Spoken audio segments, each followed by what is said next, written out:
네, 그러면 노소영의 재산 분할 이후 상황은 어떻게 전개될까요?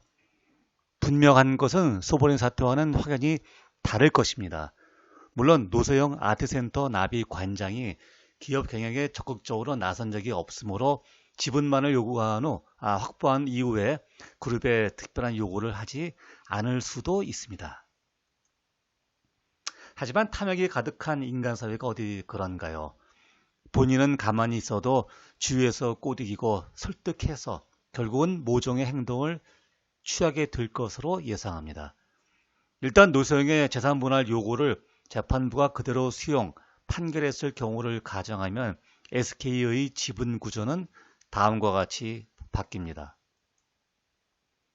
자, 2019년 3, 4분기 기업 보고서와 2019년 12월 16일까지의 보고된 지분 변동 보고서를 기반으로 해서 추정을 해봤습니다.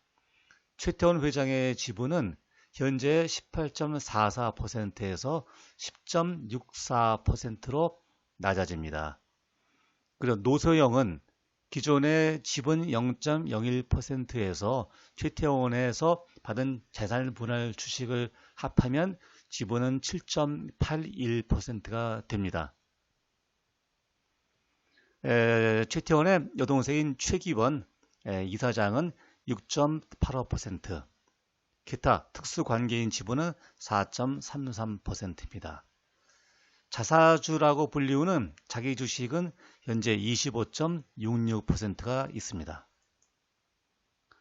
자, SK의 발행 주식 총수가 7천만 주를 감안하면 현재 최태원 회장의 우호 지분의 총 합계는 자사주를 포함해서 현재 47.48%가 되고 노소영의 지분이 7.81%가 됩니다.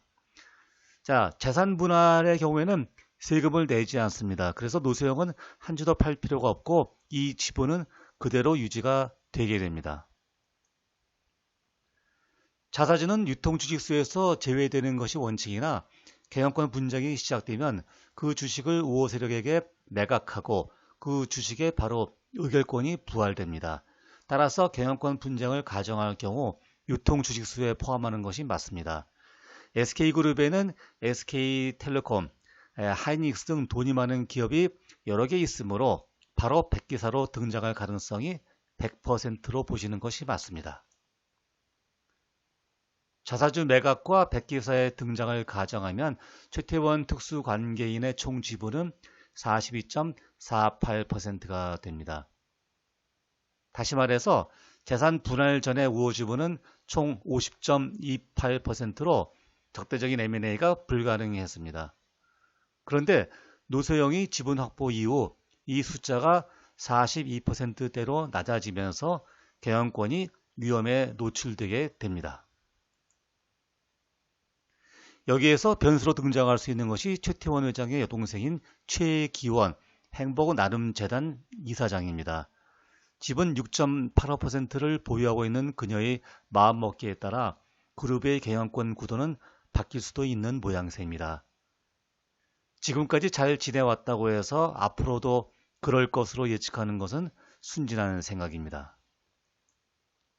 한간에는 오빠 최태원 회장과 자주 갈등이 있다는 말도 있어서 향후 귀추가 주목됩니다. 자, 일반적으로 부모 자식 간이 아닌 형제 간에는 경영권 다툼이 아주 흔하게 벌어지죠. 부모가 돌아간 다음에는 형제들이 원수처럼 지내는 경우도 아주 많습니다.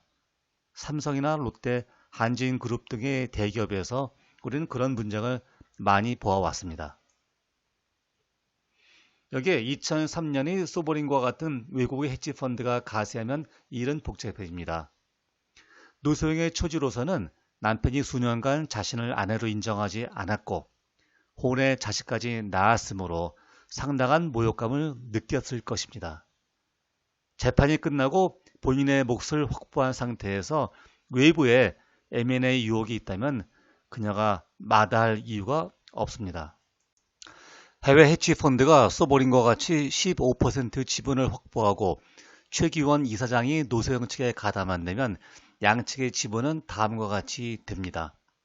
즉 최태원 측 40.63%, 노소영 측 29.66%로 약 11%포인트의 차이가 나게 됩니다. 여기에 7.38%를 보유한 국민연금과 25.17%를 보유한 외국인, 그리고 기타 소액 주주들의 움직임에 따라 큰 혼란이 올 수 있습니다.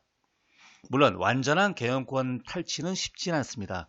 하지만 표 대결 과정에서 양측의 필사적인 주식 매집이 있을 것이고 이로 인한 주가 상승은 불가피합니다.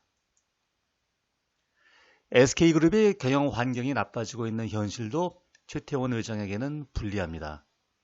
2019년 3, 4분기 주요 계열사의 영업이익은 전년 동기 대비 82.3%나 감소했습니다. 우리나라 경제가 저성장기에 들어갔고 구조적인 불황인 탓도 있지만 그런 와중에 최고 경영자인 사람의 불륜과 이혼 소송은 투자가의 눈에 곱지 않을 것입니다. 그는 또 2006년 배임죄 등으로 징역 3년, 집행유예 5년을 선고받았으며 2013년에는 횡령죄로 3년 6개월의 실형을 선고받기도 했습니다. 횡령의 내용은 더욱더 큰 문제였습니다. 미국 시카고대 경제학 박사 출신인 재벌 총수가 김원홍이라는 일개 무속인에게 속아서 SK해운에 검은 자리를 주고 회사 돈 수천억 원을 투자 목적으로 맡겨 이 중 상당 금액의 손실을 그룹에 끼친 것입니다. 이런 전력의 그룹 회장을 연기금과 해외 투자가들이 어떤 시각으로 볼 것인가도 큰 변수입니다. 주식회사 SK의 가치는 나쁘진 않습니다. 영업이익은 2019년에 하락한 뒤 2020년에 약 20% 증가할 것으로 보이고 현재의 PBR은 0.8 이하로 저평가되어 있습니다. 주식회사 SK의 저평가된 기업가치에 M&A 재료가 더해진다면 2020년에는 2003년의 주가 상승이 재현될 가능성이 큽니다. 하지만 SK의 진정한 가치는 전 계열사에 대한 경영권에 있습니다.